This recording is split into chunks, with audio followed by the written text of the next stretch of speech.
수치는 그냥 뭐 2015년까지 뭐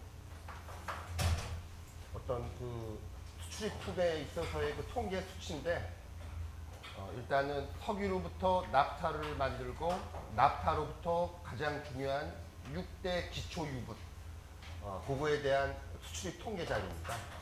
중요하기 때문에 일단은 한번 여러분들 참고하고, 일단 6대 기초 유분의 에틸렌, 프로필렌, 부타다이엔, 벤젠, 톨루엔, 자일렌, 요거 있는 거 한번 염두에 두시고 한번 보시면 될 것 같고.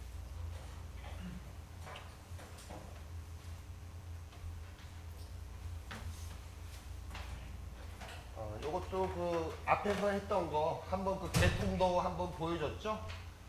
근데 이제 지난번에는 개통도에서 일단은 약자를 한번 풀네임하고 그다음에 이제 가볍게 소개를 했는데, 요거는 여러분들 어떤 용도가 나와 있으니까 그거 한번 살펴보라고 똑같은 건데 일단은 반복해서 넣었어요.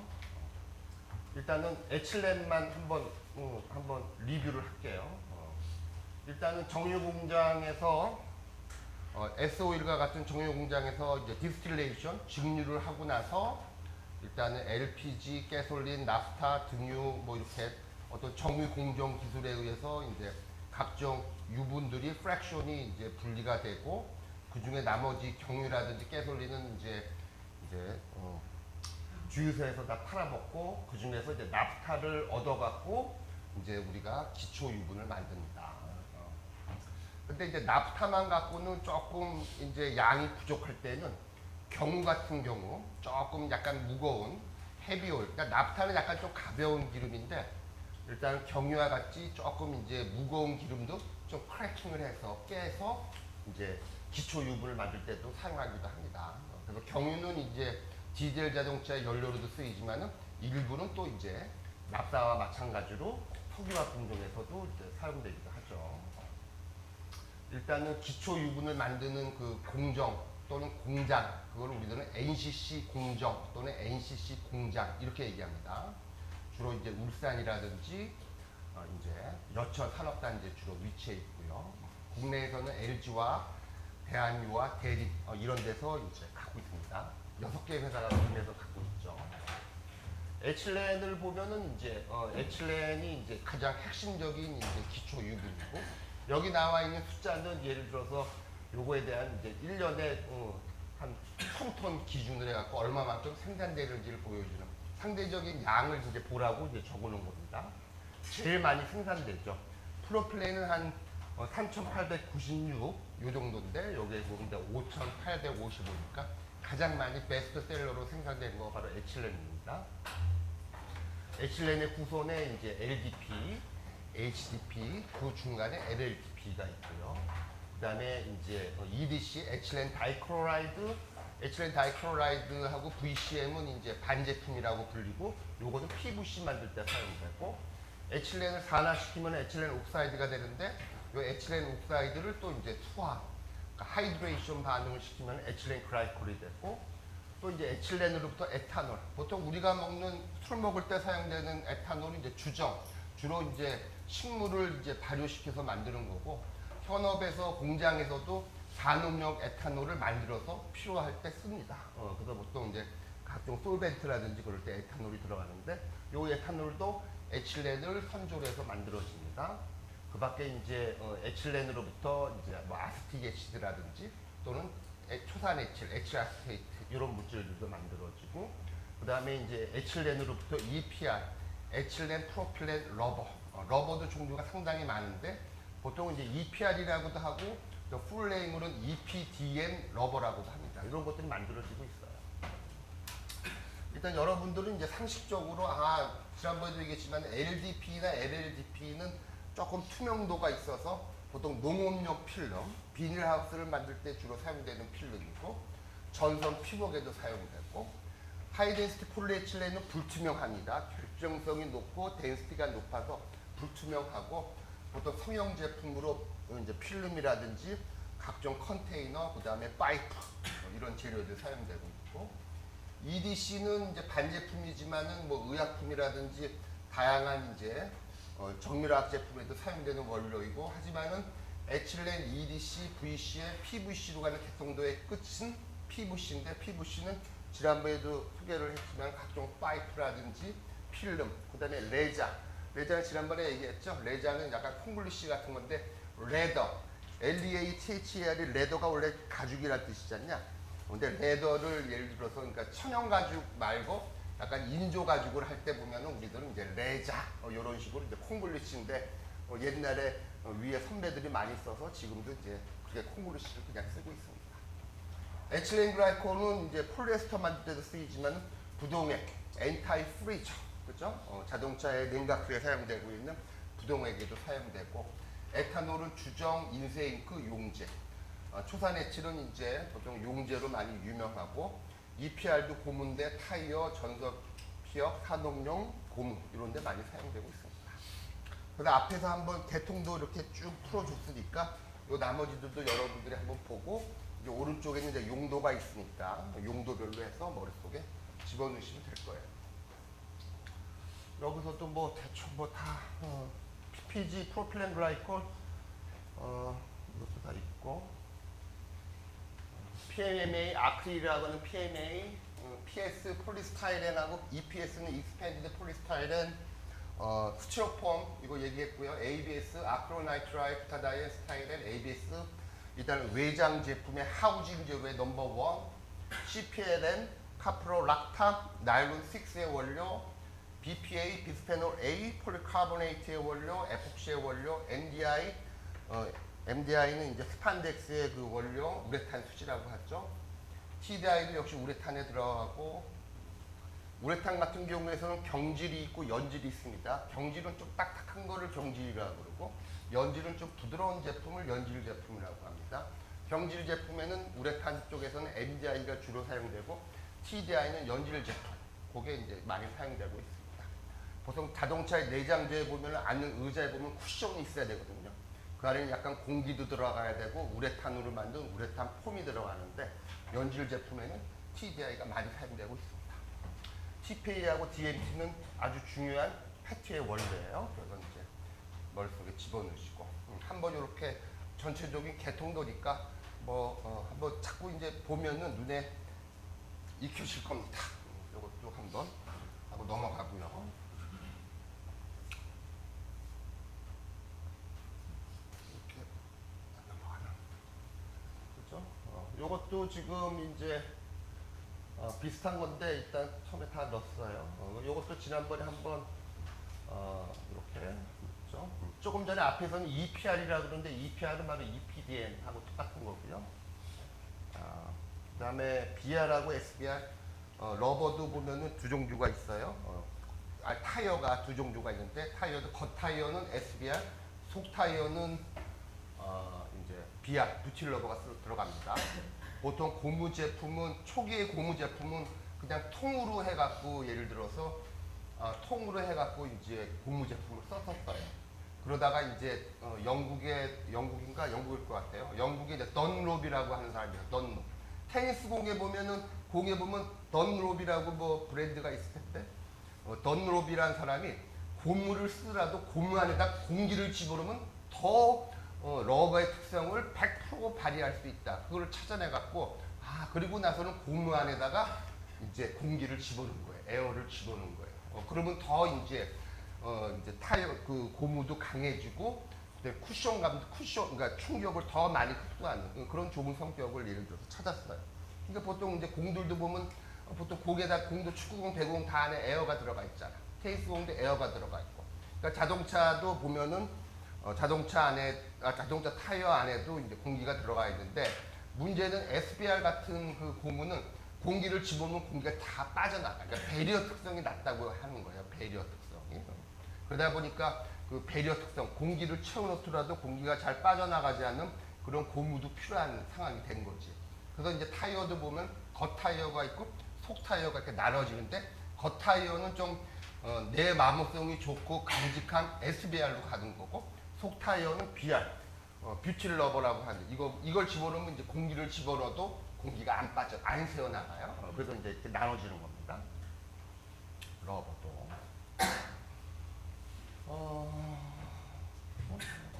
지난번에도 다 이렇게 얘기했고, 라피네이트란 말도 제가 한번 소개를 했죠. 라피네이트는 이제 추출했다. 영어로는 이제 extract의 뜻이고, 라피네이트는 요건 약간 불란서만에서 프랑스만에서 이게 유래가 됐어요.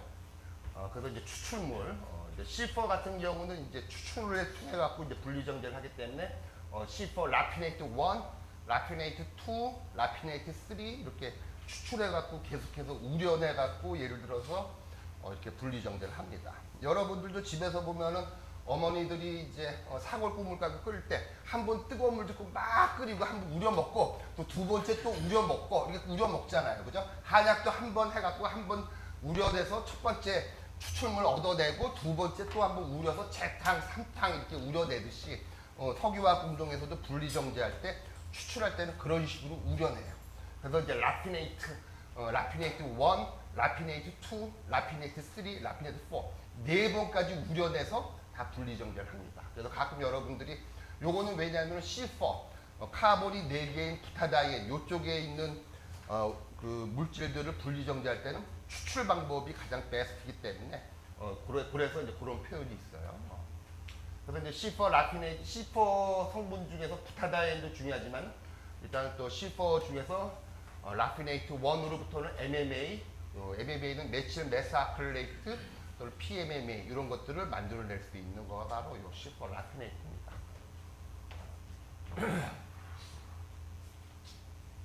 그 다음에 여기서 다 얘기는 한 번씩은 한 것 같은데 사이클로헥산, 사이클로헥산은 노말 파라핀으로부터 사이클로헥산, 카프로락탐.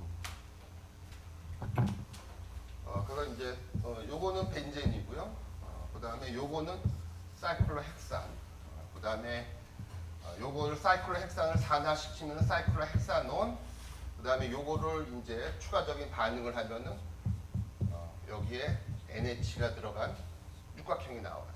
그래서 요거는 사이클로헥센 요렇게 표시를 하고 요거는 벤젠, 요거는 카프로락탐.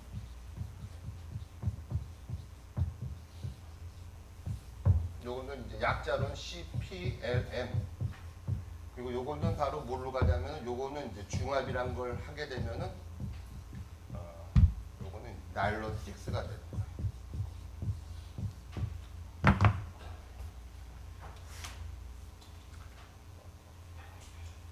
미국에서 나일론이 나왔거든요. 미국의 두퐁에서 캐러더스라는 사람이 나일론 더블 6를 만들어냈어요.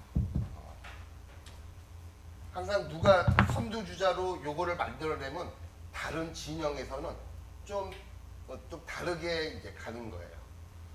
우리나라도 보면은 지금 스마트폰 갤럭시 브랜드도 이렇게 되는 거지. 원래 스마트폰을 제일 먼저 만들어낸 거는 애플의 스티브 잡스가 아이폰을 만들어냈는데 일단은 미국에서 제일 먼저 탄생을 했지만은 남들은 뭐 노나 우리도 또 따라잡아야지. 후발주자로 해갖고 따라잡아갖고 한국에서는 그래도 삼성이 갤럭시로 이제 따라잡았고 다른데 노키아, 모토로라 다른 또 진영들도 있고 다 그런 겁니다. 인생사가 혼자 독식하는 걸 못 보죠.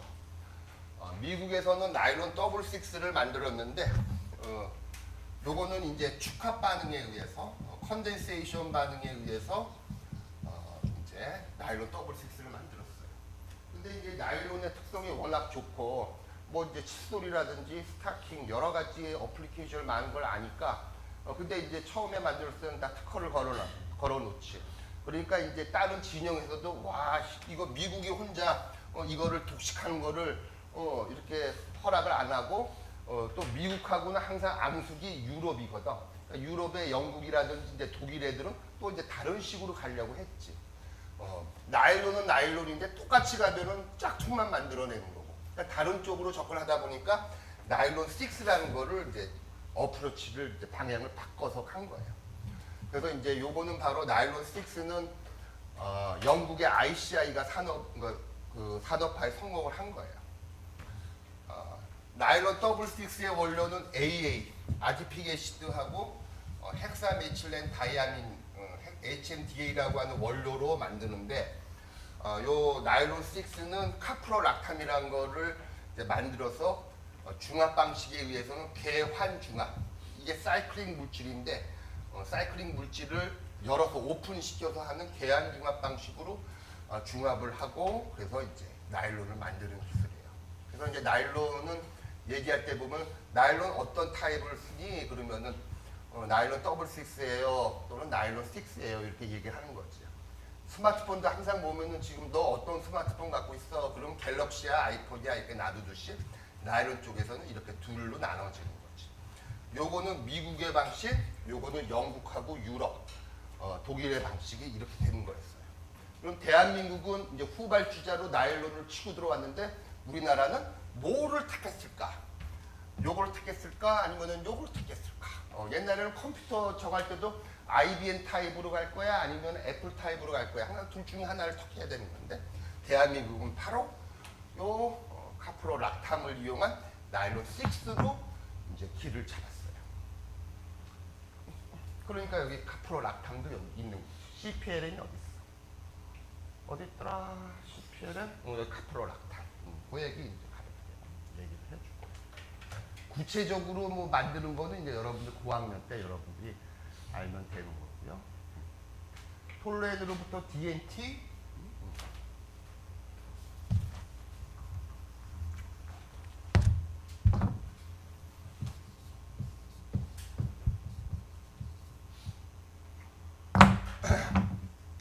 톨루엔에다가는 나이트로를 하나 집어넣으면은 요거는 나이트로가 올수에 하나 들어갈 수가 있고 올수에 2개 들어갈 수가 있고 올수에 3개가 들어갈 수가 있고 나이트로가. 그러면 이제 톨루엔에다가 나이트로가 3개 들어간 거를 트라이 나이트로 톨루엔. 그건 TNT고. 그치? 요거는 폭탄의 원료로 들어가는 거. 그 대신에 요렇게 2개만 집어넣는 거. 이거를 다이 나이트로 톨루엔이라고 얘기합니다. 다이 나이트로 톨루엔은 TDI의 원료가 돼요. 나는 되게 중요하죠. 그래서 톨루엔으로부터 DNT, 그 다음에 TDI, 그 다음에 폴리우레탄으로 가는 이 계통으로. 자일렌에는 올소자일렌, 메타자일렌, 파라자일렌 세 가지가 있다는 걸 얘기해줬고 파라자일렌이 가장 중요해갖고 파라자일렌을 산화시키면은 테레프탈릭 애시드, 테레프탈릭 애시드는 쭉 페트로 가는 그 공정. 자꾸 보면은 이제 여러분들도 눈에 익혀져요. 똑같네요. 그래도 여러분들 좀 자꾸 보라고, 제가 일단은 갖고 있는 자료 중에서 비슷한 것들 다 적어놨어요. 이것도 지금 보면 이제 원유를 중심으로 가솔린, 납사, 등유, 경유, 벙커CU, 그다음에 납사로부터 기초유분 6개, 6대 기초유분, 중간 원료 PX, 파라자일렌, 바이닐 클로라이드, 모노머, SM 등 하고 합성수지 이런 것들로부터 또 이제 새끼를 쳐갖고 합성수지의 원료, 합성원료, 고무의 원료, 기타 정밀학 제품의 원료, 그 다음에 가공산업, 최종 제품 이렇게 됩니다. 리포트가 한 4장 정도 나갈 거예요. 그래서 종강할 때쯤 돼갖고 12월 4일 날까지 여천 석유화단지의 석유화학 제품 개통도를 손으로 그려갖고 오세요. 컴퓨터로 복사해갖고 오지 마요. 12월 4일까지. 오케이? 손으로 다 여천, 울산 거 말고요.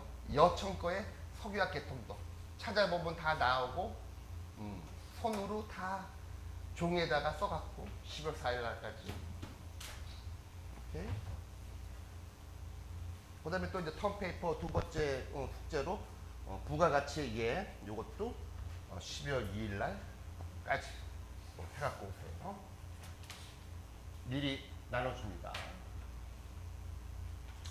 요거는 이제 부가가치의 예고, 부가가치의 예고. 요거는 이제 원유로부터 요거는 이제 신일 선풍기. 여러분들도 선풍기 하면 신일이죠. 신일 그 선풍기가 원래 브랜드로 유명하죠. 국내에서는 그래도 한 수십 년 됐어요. 한 5, 60년. 여러분들하고 국민들은 다 알고 있는 브랜드입니다. 그래서 신일전자의 선풍기 날개. 그게 바로 뭔가요? 폴리스타이렌입니다. 그게 바로 폴리스타이렌이에요. 그래서 요거는 지금 이제 부가가치의 예를 이제 설명하는 예인데 요거는 크루드 오일 원유를 갖고 원유를 갖고 이제 신일 선풍기에 이제 선풍기 날개를 만든 그 과정을 이제 가볍게 얘기하는 건데, 그러면서 가격이 얼마만큼 이제 점프를 하면서 부가가치가 애드가 되는지 그걸 보여주는 거예요.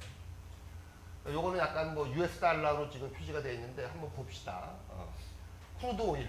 요거는 이제 예를 들어서 굴삭기 같은 걸로 이제 시추한다 그러지. 참 요쪽에서 시추한다 그렇죠. 시추선에 의해서 이제 땅이나 바다에서 이제 기름을 더 올려요. 그걸 우리는 이제 원유라고 하고, 그걸 이제 크루드 오일이라고 합니다. 요거는 지금 보면은 US 달러로, USD는 US 달러. 요거는 이제 메트릭 톤, 1톤당 49.93달러인데, 요거를 이제 킬로그램으로 이제 환산을 하면은 0.049달러. 요렇게 지금 가격이 매겨져 있죠. 그렇죠?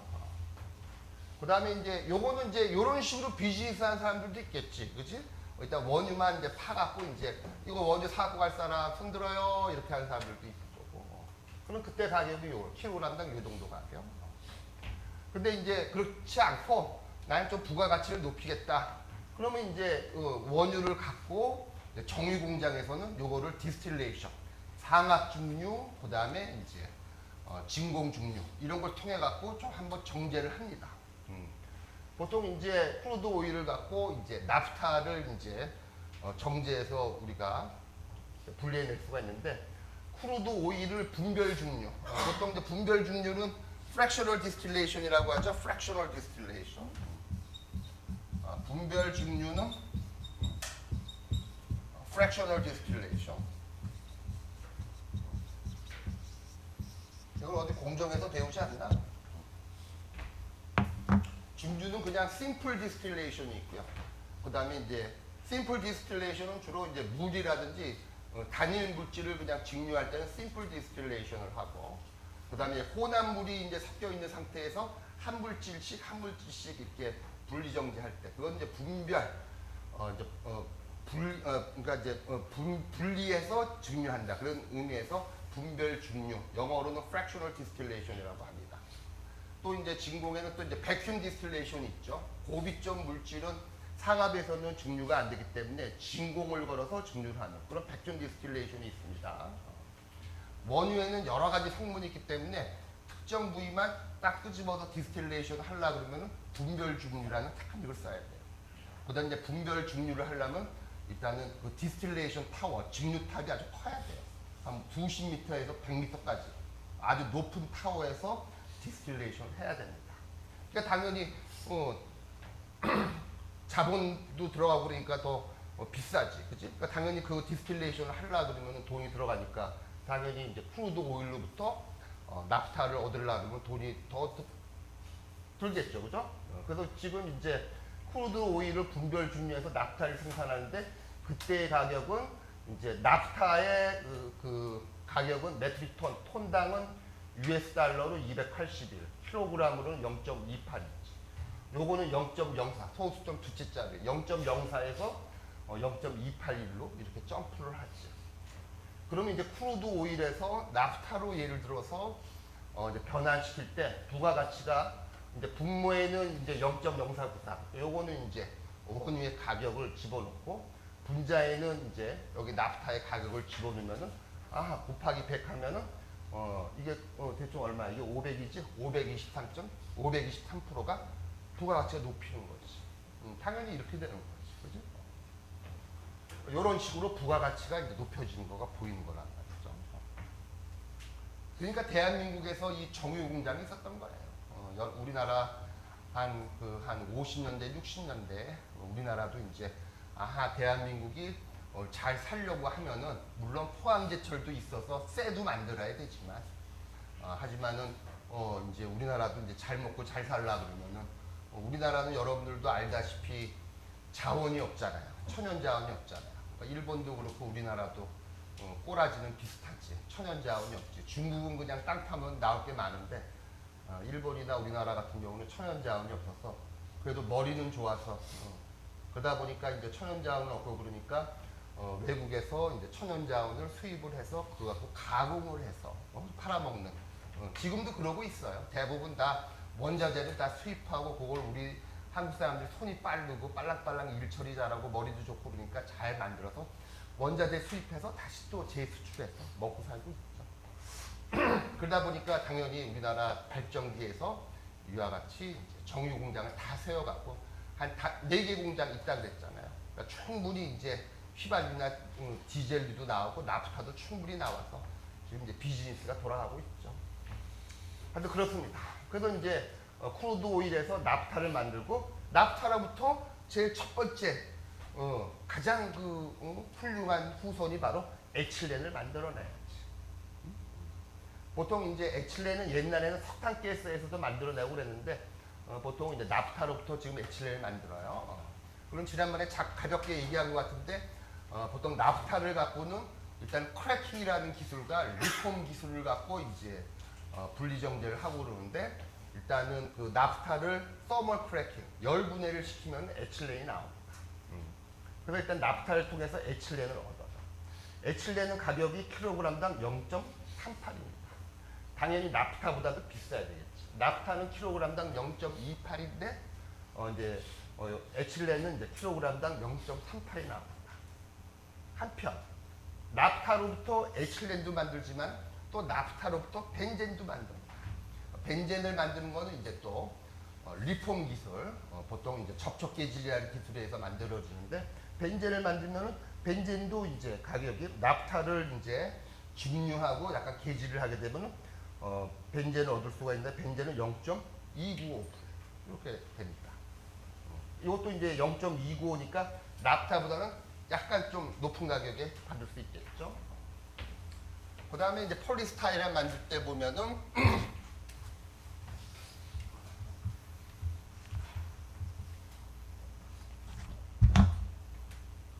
그럼 이제 나프타로부터 에틸렌을 얻고 또 나프타로부터 벤젠을 얻습니다. 에틸렌은 화학 구조가 이렇게 되고 벤젠은 이렇게 되고 그럼 이 에틸렌하고 벤젠하고 반응을 시키면은 먼저 이런 놈이 돼요. 요거는 이제 에틸 벤젠, 약자로는 EB라고 합니다. 에틸 벤젠이 만들어지고요. 에틸 벤젠에서 수소를 한 분자를 빼내면은 바로 요 스타이렌이 만들어집니다. 보통 우리들은 이쪽에서는 현업에서는 SF 스타이렌 모노머라고 얘기를 하죠. 그다음에 요 스타이렌을 이제 중합을 하게 되면은 폴리스타이렌, PS라고 얘기를 합니다. 이건 지금 그 얘기예요. 요거는 지금 보면은 에틸렌과 벤젠에 철, 크롬, 마그네슘과 같은 촉매를 주고 탈수소화를 통해서 스타이렌을 만든 후 중합 반응을 하여 GPPS를 만든다. 에틸렌과 벤젠을 이용해 갖고 철, 크롬 요거는 바로 이제 에틸렌하고 벤젠하고 반응하려고 그러면은 여러분들 유기화학에서 프리델 크라프트 반응 들어봤어요? 프리델 크라프트 그죠? 보통 유기화학에서 보면은 프리델 크라프트 알킬레이션이라고 하는 이런 반응이 있습니다. 사실은 석유화학하고 고분자 화학을 제대로 이해하려면 유기화학이 기본이에요. 그렇지 않으면 좀 약간 어렵지 여러분들이 느끼게 되는데 하여튼 에틸렌하고 벤젠을 반응시킨 이렇게 해서 이렇게 에틸벤젠이 되는 케미스트리를 프리델 크라프트 알킬레이션이라고 그러고 여기서 수소를 한 분자 빼면 요 스타일이 만들어지고 그 얘기하고 있는 거예요. 그래서 이제 에틸렌과 벤젠에다가 철, 크롬, 마그네슘 요거는 프리델 크라프트 알킬레이션을 일으키게 하는 촉매를 의미하는 거고 그 다음에 그래서 에틸벤젠을 만든 다음에 탈수소와 수소 한 분자를 빼내갖고 이제 스타이렌을 만든다는 얘기예요. 그래서 스타이렌을 만든 다음에 이제 중합 반응을 해갖고 GPPS 원래는 폴리스타이렌인데 폴리스타이렌도 종류가 여러 가지가 있어요. 근데 이제 제너럴 퍼포스 이거는 일반 도구형이라는 의미예요. 폴리스타이렌도 패밀리가 있어서 여러 가지 종류가 있는데 가장 범용 또는 여러분들 스마트폰도 보급형, 명품 말고 그런 말 할 때 GPPS라고 얘기를 합니다. 우리 쪽에서는. 그런데 그러고 나서 이제 일반적인 범용 폴리스타인 GPPS를 만드는 거를 여기다 적었어요. 그럼 요거는 이제 에틸렌과 벤젠을 더해서 GPPS를 만들 때 부가가치가 얼마만큼 증가가 되느냐 그걸 보여주고 있는 거죠. 근데 지금 이제 GPPS 제너럴 퍼포스 폴리스타인에는 이제 1kg당 0.78인데 분자에 0.78이 있고 그 다음에 이제 분모에는 에틸렌과 벤젠의 가격을 그냥 반띵해 갖고 이 가격을 집어넣었더니 116%가 증가했다. 그러니까 이제 이렇게 에틸렌하고 벤젠만 갖고 요거 따로따로 팔아먹어도 되지만은 요거 두 개를 합쳐서 폴리스타이렌을 만들면은 부가가치가 100%가 증가한다. 요거는 이제 그냥 화학 구조로 이제 스타이렌이 프리 라디칼 비닐 폴리메이제이션이라는 테크닉에 의해서 폴리스타이렌이 만들어지는 유기압 반응식을 여기다가 가볍게 적었습니다.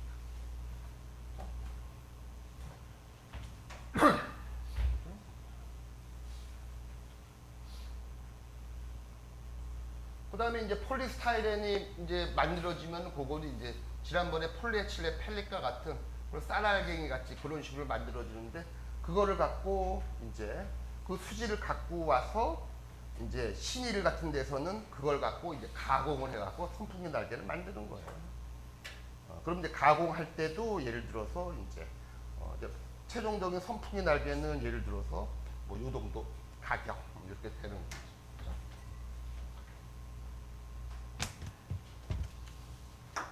일단은 여기로 갈수록 업스트림, 여기로 갈수록 다운스트림으로 가면서 이제 부가가치가 높아지는 것을 보여주고 있습니다. 그래서 턴페이퍼의 부가가치의 예, 요거는 신일 선풍기에 선풍기 날개로 하지 말고 여러분들이 관심 있는 거, 그렇죠? 관심 있는 거 플라스틱 제품 아무거나 그래서 뭐 PE 뭐 빨대라든지, 그렇지? 페트병 뭐건 간에 뭐 하나를 아무거나 이제 임의로 여러분들이 정해갖고 이제 원유부터 요렇게 이와 같은 예시에 따라 갖고 뭐 부가가치가 증가하는 거를 한 페이지로 이제 리포트를 작성해 오세요. 아마 여러분들 구글링을 하게 되면은 지금 원유의 가격이 얼마고 나프타의 가격이 얼마고 현재 가격 다 나와 있어요. 그렇죠? 지금 코인 가격 얼마 이거 다 아는 것처럼 지금 삼성전자 주식 가격 얼마인지 아는 것처럼 그런 식으로 해서 적당히 여러분들 공부도 되고 너무 간단한 거 하지 말고 폴리에틸렌은 너무 간단하잖아. 에틸렌하고 막바로 P니까 조금 복잡한 거 하나 정해갖고 여러분들 공부도 할 겸 이렇게 부가가치의 예를 하나로 이렇게 적어갖고 오세요. 두 번째 리포트 12월 언제지? 12월 4일까지 이거 아니다. 10월 4일 거야. 10월 4일까지 하고요.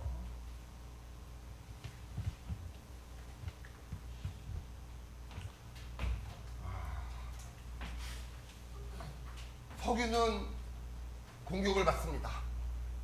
석유는 공격을 받는 에너지예요.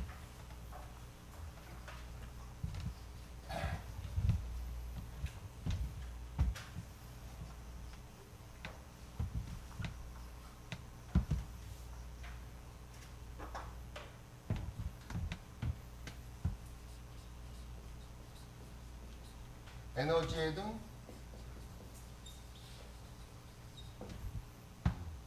탄소 에너지가 있고 그 다음에 뭐 여러 군데 알겠지만 태양광도 있고 풍력, 수력,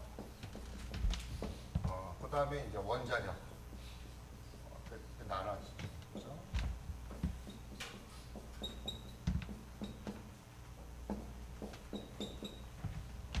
보통 우리들 쪽에서는 이제 태양광, 풍력, 수력은 이거는 우리들은 못 대보면 이제 재생에너지라고 이제 따로 관리를 하고 요거는 이제 탄소 에너지에는 여기에 천연가스가 들어가고요. 천연가스는 이제 약자로 LNG, Liquefied Natural Gas 또는 PNG, 파이프라인 내추럴 가스라고도 합니다. 우리나라 같은 경우는 중동이라든지 동남아시아에서 천연가스를 예를 들어서 액화를 시킨 다음에 유조소를 통해서 싣고 여기서 다시 풀어지는 거거든요. 천연가스가. 하지만 유럽 같은 데서는 다 땅으로 다 연결돼 있잖아. 그렇지? 그러니까 이제 러시아의 천연가스 같은 경우는 파이프라인으로 해갖고 쫙 저기 독일이나 이까지 가는 거야. 그러니까 여러분들도 지금 우크라이나하고 뭐 러시아 전쟁하고 알겠지만은 러시아가 밸브만 잠그면은 천연가스가 다 잠겨. 유럽 애들 그냥 벌벌 떨면서 겨울 보낼 수밖에 없지. 그래서 일단은 우리나라 같은 경우는 유조선 타고 오기 때문에 유조선으로 오기 때문에 액화를 시켜서 보내지만은 걔네들은 액화를 시킬 필요가 없지. 파이프라인을 그냥 보내니까. 그래서 이제 우리들은 이제 천연가스 하면은 LNG, Liquefied Natural Gas 부르지만 걔네들은 PNG, 파이프라인 내추럴 가스라도 부르니까 일단은 알아는 두라고. 그래서 탄소 에너지는 천연가스가 있고, 그다음에 가스로 따지면 석유에서 나오는 LPG. LPG는 Liquefied Petroleum Gas, 액화 석유 가스가 되는 거고, 그 다음에 이제 석탄이 있고, 그 다음에 이제 석유가 있고, 최근에는 이제 셰일 가스, 셰일층에 있는 셰일 가스, 셰일 오일. 요거는 지금 미국 놈들이 주로 많이 갖고 있는, 미국 애들이 주로 갖고 있는 거가 요런 거. 요게 바로 탄소 에너지입니다. 그래서 이제 에너지적인 측면에서 근데 요러한 그 에너지에서 보면 요러한 탄소 에너지는 에너지를 얻는 방법은 아주 간단하지. 탄소 에너지는 탄소에다가 산소, 그다음에 불을 붙이면 CO2가 되고 에너지, 열 에너지가 나오는 이런 케미스트리에 의해서 우리가 에너지를 얻는 거예요. 그러니까 태우면은 열 나오잖아. 그러니까 이제 이거 얻는 거지. 그 대신에 요 이산화탄소가 바로 지구 온난화의 주범으로, 나는 뭐 요것만 원인이라고 생각을 안 하는데 이게 원인이라고도 그렇게 합니다. 또 그 주장을 또 완전히 또 반박할 수도 없고, 지구를 중심으로 이산화탄소가 이제 지구의 한 대기권하고 성층권 사이에 이렇게 딱 위치를 해갖고 이제 약간 그린하우스 이펙트와 같이, 그린하우스는 되게 덥잖아요. 그 안에 들어가면은. 그러니까 이제 이런 이산화탄소가 이제 대기권하고 성층권 이런 층에 이제 있어갖고 그린하우스 이펙트가 있어갖고 태양에서 이제 빛이 오고 그러면 빛이 이제 바깥으로 이제 방출도 돼야 되는데 그린하우스 이펙트에 갇혀갖고 그래서 지구가 더워진다. 이렇게 할 때 항상 저쪽 진영, 이쪽 진영의 얘기, 저쪽 진영의 얘기 다 다르는데 그렇습니다. 저쪽 진영에서는 요것 때문에 이제 더워진다고 그래요. 근데 나는 뭐 좀 다르게도 얘기하고 그러는데 그 얘기 안 할래? 여러분들도 살다 보면은 엄마 얘기하고 아빠 얘기하고 다르죠? 달라. 내 딸도 잘못 알고 있어. 내 딸도 내가 자기 엄마 꼬셨대. 내 와이프가 날 꼬셨는데. 그러니까 이 얘기, 누가 그래? 누가 내가 꼬셨대? 난 내 딸한테 그러기도 하는데. 그러니까 여러분들도 보면 아빠 얘기 좀 다르고 엄마 얘기 다르고 그러니까 진영마다 좀 얘기가 달라요. 근데 저쪽 진영에서는 요 탄소 에너지를 막 이렇게 좀 씹고 있어요. 요런 식에 의해서. 그러다 보니까 여러분들 다 논리가 있겠지. 그래서 그래요.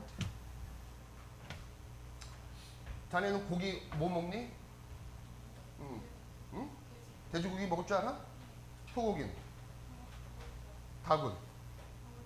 개고기는? 개고기 먹는 사람 어떻게 생각해? 혐오하니? 혹시 너희 부모님도 또는 친한 친구도 자네 남자친구도 개고기 먹을 수 있을 텐데. 옛날에는 한국에서 보면 좀 직장 다니고 그러면은 처음 보고 그러면은 처음 보고 그러면은 그래. 처음 보잖아. 이거 처음 보잖아. 아우 저 배지정 씨 아유 반갑습니다. 그리고 나서 이제 잡담도 하고 이런 얘기 세상 사는 얘기도 하고 그러면서 어이구 혹시 개 하세요? 그렇게 물어봐. 그래서 이게 뭔 소린가 개 하세요? 뭐 낙찰개? 뭐 이런 거? 그게 아니라 한국 사람들 개 하냐 그러면 혹시 개고기 먹으세요? 이렇게. 대놓고는 못 먹으니까 대놓고 개 하세요. 개고기 먹니?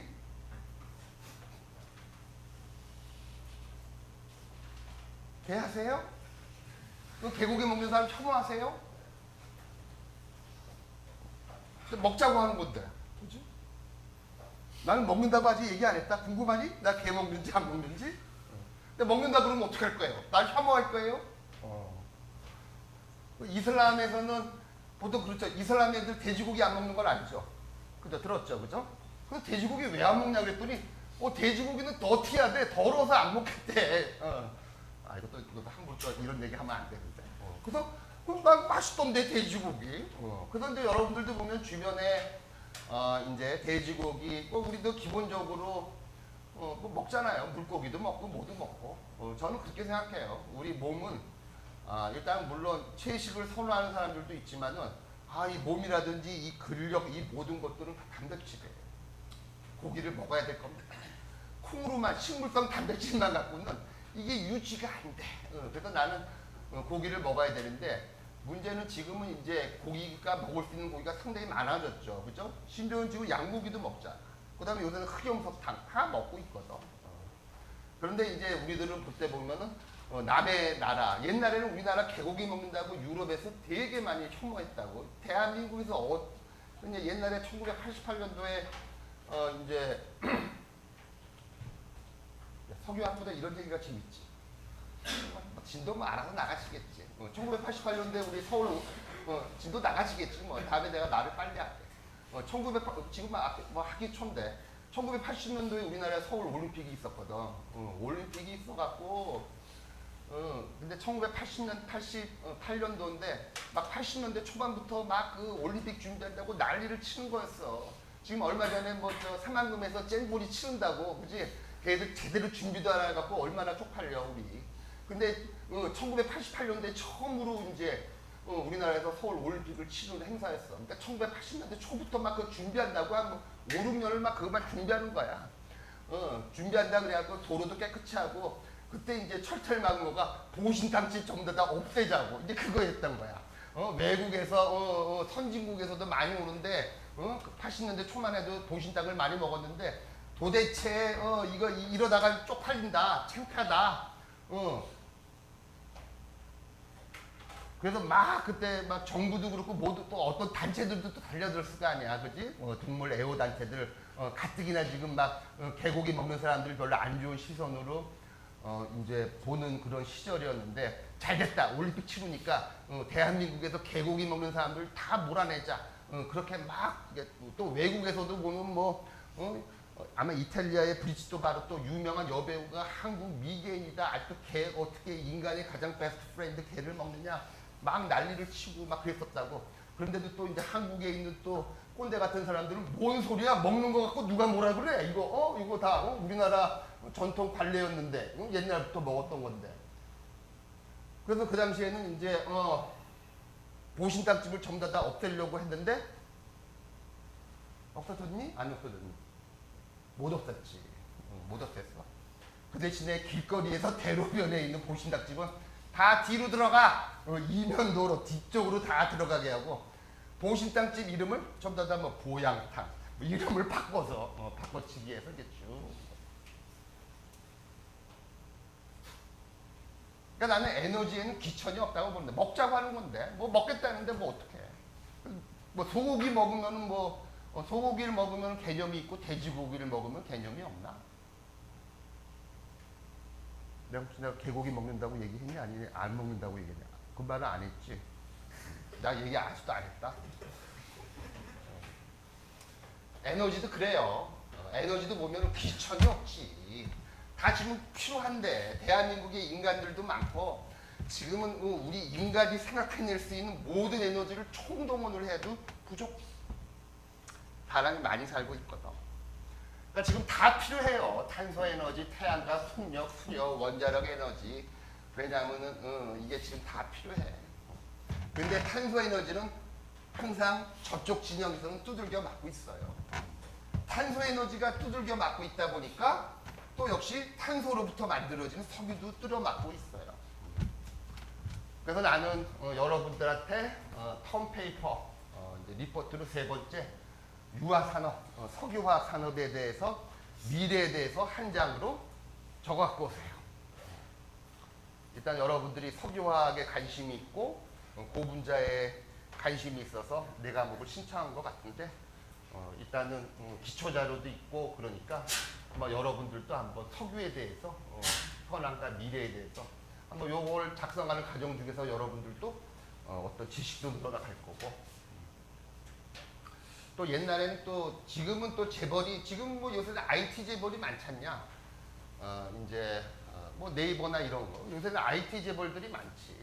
근데 이제 전통적으로 역사적으로 보면은 재벌들 하면은 석유 재벌이 많았었어. 예를 들어서 석유 회사들이 돈이 항상 많이 벌었지. 그동안에 보면 석유 재벌이 많다 보니까 너무 가진 자다 보니까 또 그로 인해서 또 가진 자는 또 없는 사람들 입장에서는 너무 공격의 대상이기도 하거든. 그러다 보니까 석유는 수십 년 동안에 지구에 있는 모든 기술들을 이끌어 왔지만 항상 욕은 욕대로 먹어. 그래도 이제 그런 거에 대해서 대비도 할 겸 여러분들도 한번 요거 유화산업의 미래에 대해서 제가 리포트 하나를 낼게요. 그 다음에 이제 마지막 리포트 하나, 요거는 이제 환경단체로부터 항상 공격받는 거, 항상 플라스틱 제품. 그러니까 플라스틱 제품 하게 되면은 항상 뭐 썩지 않으니까 예를 들어서 항상 공격을 받아왔죠. 근데 맨 처음에 플라스틱을 만든 사람 입장도 이렇게 이런 문제에 대두될 거를 몰랐어요. 요거는 예를 들어서 여러분들 그거하고 똑같아요.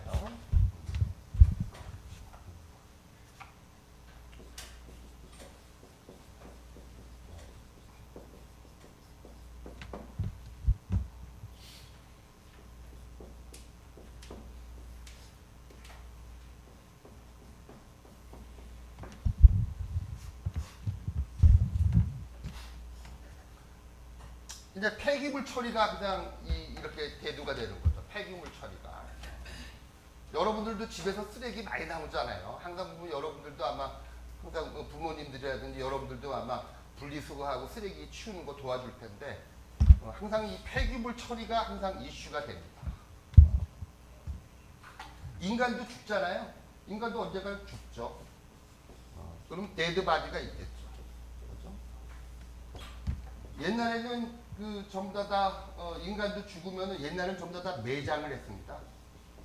다 매장을 했어요. 또 우리나라 같은 경우는 또 기본적인 유교 문화가 있어서 시신 같은 거를 함부로 이렇게 막 이렇게 하지를 않아요. 근데 이제 데드바디가 죽은 데드바디를 이제 땅에다 묻는 매장으로 주로 갔었는데 땅이 좁고 그러다 보니까 더 이상 매장을 할 장소가 없지 않습니까? 그러다 보니까 예를 들어서 결과적으로 탁한 거는 화장을 한 거죠. 화장을 할 수밖에 없죠. 화장이라는 건 한마디로 말해서 소각이나 마찬가지죠. 그죠? 불로 태우는 거죠.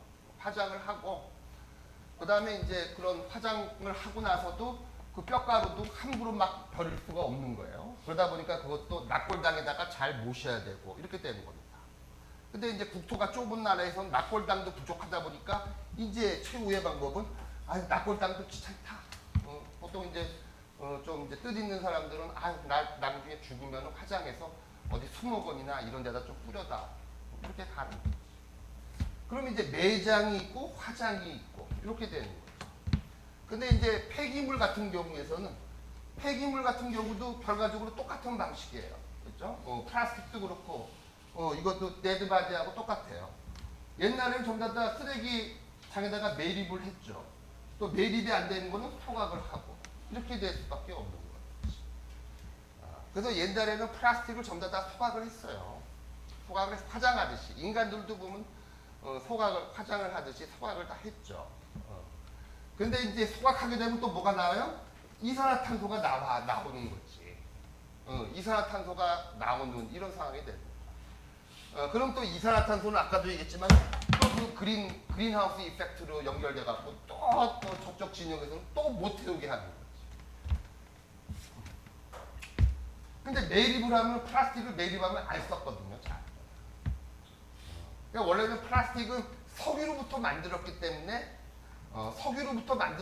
불에 잘 타는 석유로부터 만든 거가 플라스틱인데 이걸 소각하면 되는데 소각이 딱 막혀져 있어요.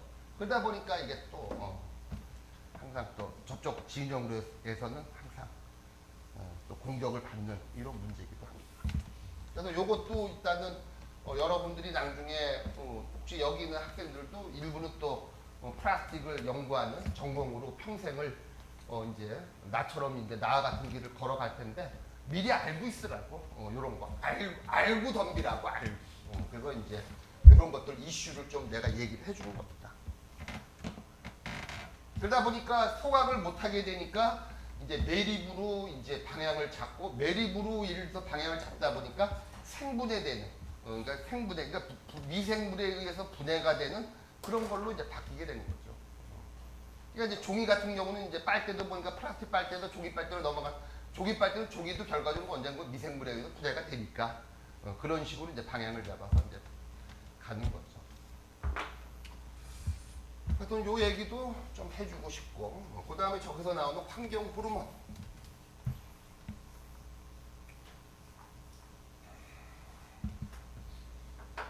보통 환경 호르몬 하면은 이거 이제 일단은 비스페놀 BPA라고 그 다음에 이제 프탈레이트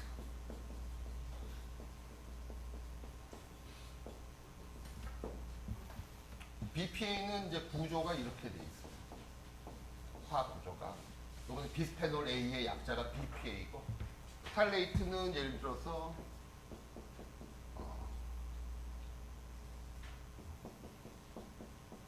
이게 프탈레이트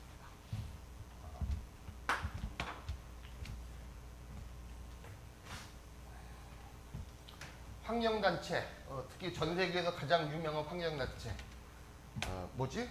그린피스죠? 그린피스입니다. 녹색하면서 그린피스 어떻게 보면 가장 환경단체가 무섭죠. 환경단체가 무서워요. 근데 무서운데 환경단체 보면 난 걔네들이 착한 일도 많이 하고 있다고 봐요. 근데 걔네들은 그린피스에 가입하면 한 달에 뭐 10,000원씩 내라 그래요. 그 다음에 시간 조금 지나면은 조금 이따 또 전화가 왔고 아유 회원님 한 5,000원만 더 쓰세요. 15,000원만 내주세요. 이렇게 또 전화로 또 계속 그런다 그러더라고. 그래서 내 딸이 거기 가입하고 싶겠다 그래갖고 얘야 그거 가입하지 말고 아빠가 내는 그 저 넷플릭스 너 공짜로 보는데 그거나 반띵해도 반이나 돈 대. 응? 그린피스 가입하지 말고 넷플릭스 구경해도 영화 시컷 말아야 돼요. 아니 돈만 안 거두면 내가 그린피스의 그 진정성을 내가 내가 좀 해주는데 돈을 걷어. 그리고 지구의 환경을 지키겠다고 그래. 근데 내 친구가 뭐 가입하고 그랬더니 봤더니 한번 가입하면 그걸로 또 해갖고 계속 전화가 와갖고 조금만 더 지금 지구의 온도가 많이 올라가고 있으니까 조금 돈을 좀 더 내시죠. 그래서 아유 그거 갖고 막 장사하길래 그래서 에휴. 근데 하여튼 그 환경단체들은 한 달에 뭐 1년에 한 서너 번 또는 한 달에 한두 번 그러면서 암행어사 같이 문방구 또는 이제 다이소 이런 데 가갖고 플라스틱 제품들을 다 하나씩 수거해 갑니다. 그리고 분석센터로 보내요. 그래갖고 BPA, 프탈레이트와 같이 환경 유해 물질 나오는지 체크를 해요. 그리고 그 회사 걸렸다 그러면 그냥 박살을 냅니다. 계면활성제도 있어. 계면활성제도 여자들 샴푸에 들어가는 계면 세제들도 약간 규제 받는 것들이 있어요. 그 얘기예요. 그럼 도대체 뭐냐? 이 내분비계, 그죠? 여러분들도 보면 내분비를 관장하는 거는 호르몬이 관장을 하게 돼 있어요. 내분비계. 보통 호르몬이 이제 내분비를 관장을 하게 되는데 보통 여러분들도 보면은 요게 항체고 그러니까 보통 항원 항체 보통 단백질이라든지 보면 항원 항체 반응에 의해서 시그널이 항상 연결되는데 요게 엔티바디 항체면은 항원은 또 요게 이제 요게 항체고 요게 항원인데 항체가 그러니까 항체가 항원을 잡으면은 이렇게 잡히면은 이제 시그널이 걸리는 거야. 시그널이 걸려서 오줌 누러 가야겠다. 그러니까 내분비계를 조절을 하는 거란 말이야. 시그널. 그러니까 생리 활성 물질만 이거가 시그널이 돼야 되는데 이렇게 비스페놀 A라든지 프탈레이트와 같은 이런 물질이 몸속에 조금 들어가게 되면은 안에서 이거를 생리 활성 물질과 똑같은 놈인 줄 알고 그냥 검질 센싱을 하는 거야. 그래서 이런 것들을 바로 뭐냐면은 그래서 이제 이런 현상이 뭐냐면 내분비 교란 물질이 되는 거야. 내분비계를 교란을 시키는 교란 물질이 되는 거지. 그래서 이제 이런 그러니까 일부 플라스틱 제품에 사용되고 있는 원료라든지 첨가제 이런 거가 몸속 사람 몸속 또는 그러니까 동물의 또는 생선 이런 데에 들어가게 되면은 이 몸에 있는 내분비계를 교란을 시키는 거야. 요거를 이제 엔도크린 내분비계를 엔도크린이라 그러고 교란하다를 디스럽터라고 얘기를 하는 거죠. 그래서 내분비계를 교란시키는 물질이 되는 거야. 그러니까 내분비계를 교란하다 보면 이제 기형도 날 수가 있고 돌연변이가 이런 게 될 수가 있는 거지. 비스페놀 A하고 프탈레이트. 이거는 우리 플라스틱 전공한 사람들도 인정하고 있어. 그래서 이런 물질은 이제 내분비계 교란 물질 하는 걸로 이제 과학적으로 밝혀졌지. 근데 이제 환경단체가 내분비 교란 물질이라고 하면은 이렇게만 얘기해줘도 우리 일반인들이 겁을 안 먹는데 이렇게 얘기하면 임팩트가 없잖아. 그러니까 이거를 그냥 환경 호르몬이라고 그냥 확 붙여버렸어. 환경 호르몬. 그러니까 여러분들도 환경 호르몬이란 말 막 들어봤지, 그렇지?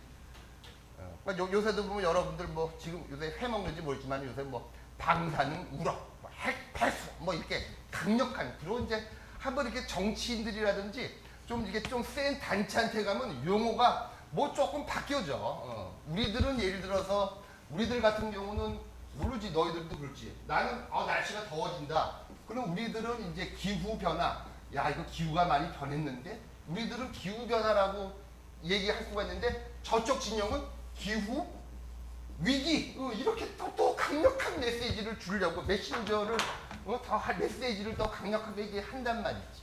그래서 우리들은 이제 내분비 교란 물질을 이렇게 하면 되는데 저쪽은 또 환경 호르몬. 그래서 이게 뭔 소리야? 환경 호르몬 이렇게 되는 거잖아. 근데 이제 자꾸 이제 근데 이게 또 사실일 경우는 또 인정을 안 하면 또 안 되니까 그 얘기예요.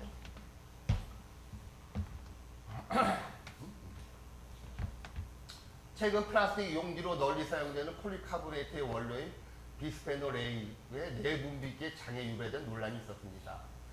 이에 따라 BPA가 함유된 적법률이 2012년부터 제조와 수입이 모두 제한되었다.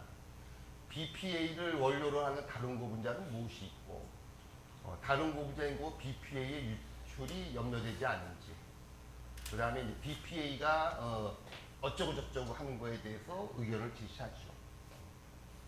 조금 여러분들 환경 호르몬 좀 공부 좀 하라고 요 숙제를 내겠습니다. 리포트에 대해서. 근데 이것도 여러분들 좀 어차피 겪어야 할 건데 요 교육 과정에서 제가 리포트로 내주고 여러분들 좀 생각 좀 해보라고 넣습니다. 그죠? 그 다음에 지금은 옛날에는 내가 여러분들 나이 때만 하더라도 석유라든지 또는 고분자 공부할 때 보면은 다른 선배들이라든지 또 잘 모르는 사람들은 아이고 너 이거 석유 왜 공부하니? 플라스틱 왜 공부하니?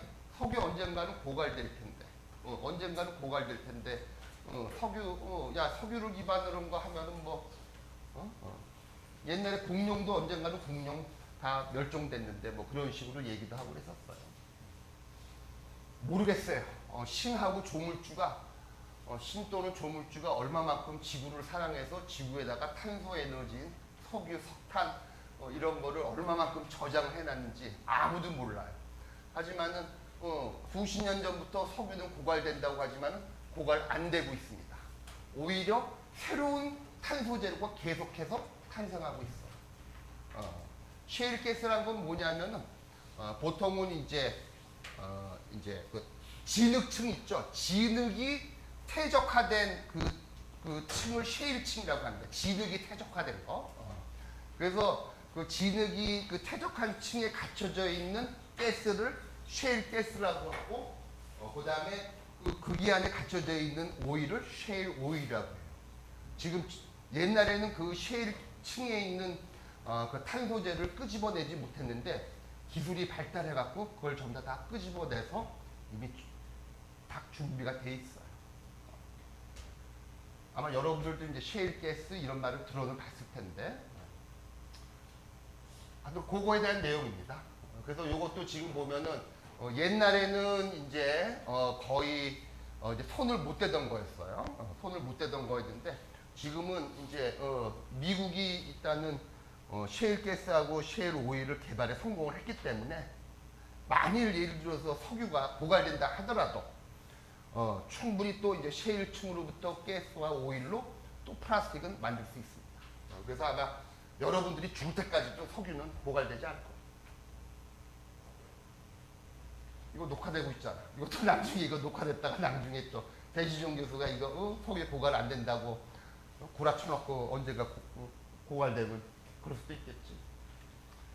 일단은 참고로 일단은 지금 제3의 에너지로 이렇게 취급받던 거니까 셰일가스, 셰일 오일.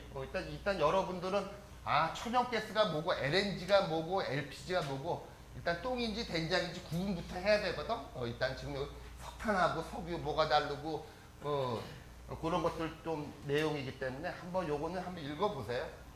수업 시간에는 내가 이걸 좀 생략하고 싶고. 이것도 이제 셰일가스, 셰일 이거에 대한 내용이니까. 옛날에는 제3의 에너지라고 예를 들어서 조금 이제 호평을 받았던 건데 갑자기 또 세상이 바뀌어갖고 이제 또 이제 전기의 시대로 바뀌었거든요 지금. 그렇죠? 여러분들도 옛날에는 전부 다 가솔린이라든지 디젤을 이제 그걸 이제 우리들은 이제 내연기관이라 그러는데 그런 기반으로 이제 모빌리티가 갈 줄 알았는데 전기자동차는 글쎄 그렇게 이만큼 내연 자동차만큼 갈 수가 있을까 항상 긴가민가 했는데 미국의 골 때리는 그 일론 머스크 아주 골 때리는 괴짜죠. 그 친구가 그냥 밀어붙여 갖고 전 세계가 전기자동차로 이만큼 왔어요. 그래서 아직까지는 우리나라에서는 전기자동차가 파퓰러하지 않는데 일단 미국이라든지 전 세계적으로 보면 이제 전기차가 조금 이제 많이 온 건 사실이에요. 지금 이제 벤츠라든지 BMW 모든 명품 그 자동차 회사들이 전부 다 전기자동차를 만들고 그러다 보니까 지금 에너지를 바라보는 시각이 좀 달라졌어요. 그러니까 이제 일반적인 가솔린 자동차라든지 디젤 자동차 같은 경우는 반드시 석유를 태워야지 되는 건데 지금 전기자동차 같은 경우는 전기만 얻으면 되고 그 전기를 얻는 방법은 꼭 탄소 재료뿐만 아니라 원자력이라든지 풍력, 재생에너지로부터 전기를 얻어갖고 딱 전기를 하는 거니까 좀 게임이 달라진 양상이에요. 하지만은 셰일가스는 항상 여러분들도 석유 비즈니스에 있는 사람들은 항상 요 셰일가스를 항상 예를 들어서 약간 걱정하면서 그걸 바라보고 있어요. 왜냐하면 셰일가스의 비즈니스가 만일 제대로 미국이라든지 선진국에서 일어나면 한국 사람들한테는 이게 별로 안 좋은 거예요. 우리나라는 석유를 기반으로 한 나라입니다. 석유를 기반으로 한 나라인데 갑자기 이제 셰일가스 기반으로 비즈니스가 풀려가면 우리한테는 안 좋은 거거든.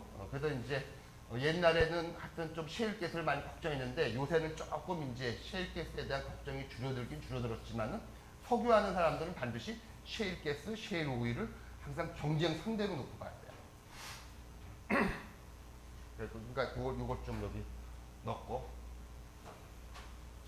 요거는 이제 여러분들 한번 읽어보라고 글로 된 걸 했습니다. 그래서 일단은 세계 석유화학 산업이 어떻게 발전했느냐. 그래서 이제 여기서 보면은 석유를 가리켜 신이 인간에게 준 마지막 선물 또는 검은 진주.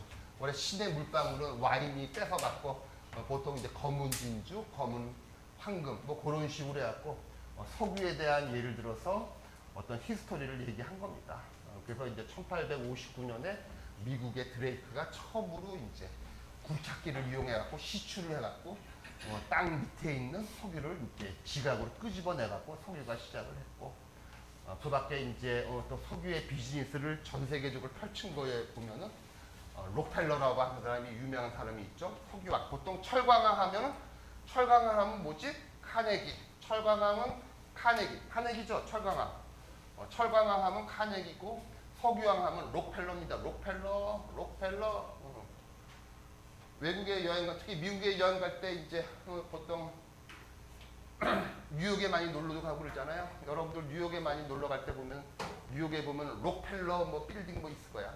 아마 국내로 따지면 세종문화회관 같은 데인데 유명하고 관광 가는 사람들 반드시 들으니까 록펠러라는 데가 있어요.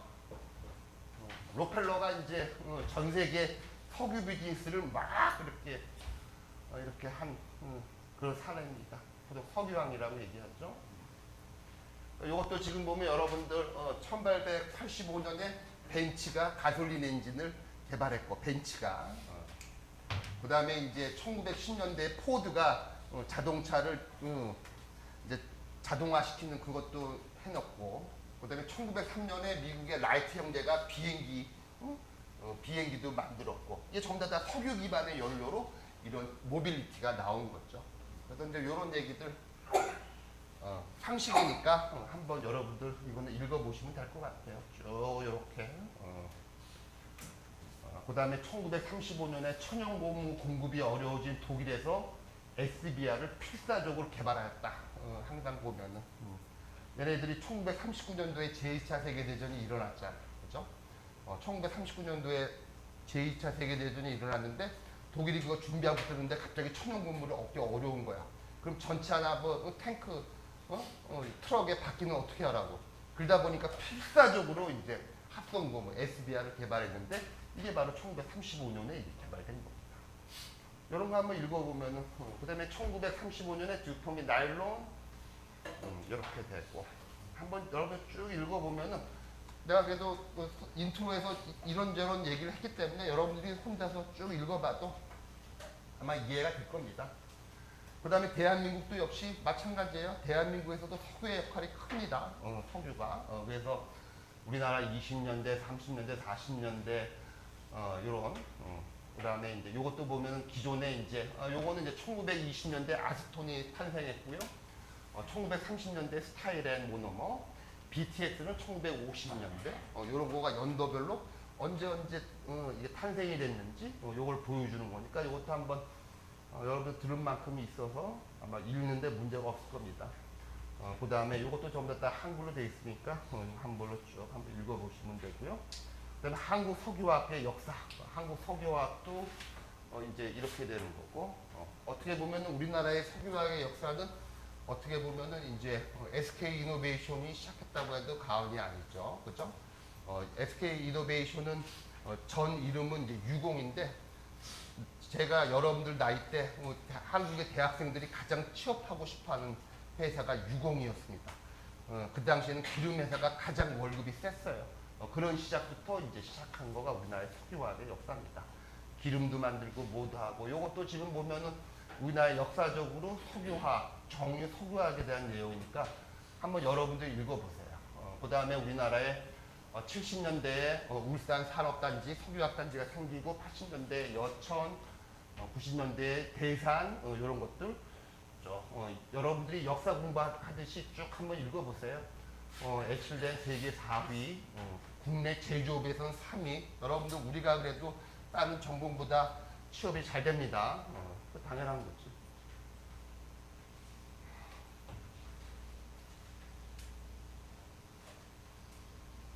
다 있네. 요까지가 인트로야. 요까지가 인트로야. 이제 다음 시간부터 이제 본격적으로 이제 강의가 들어가는 거야. 지금까지 전부 다 인트로. 인트로 하는데 2주 걸렸네. 나 개고기 안 먹는다. 아이고.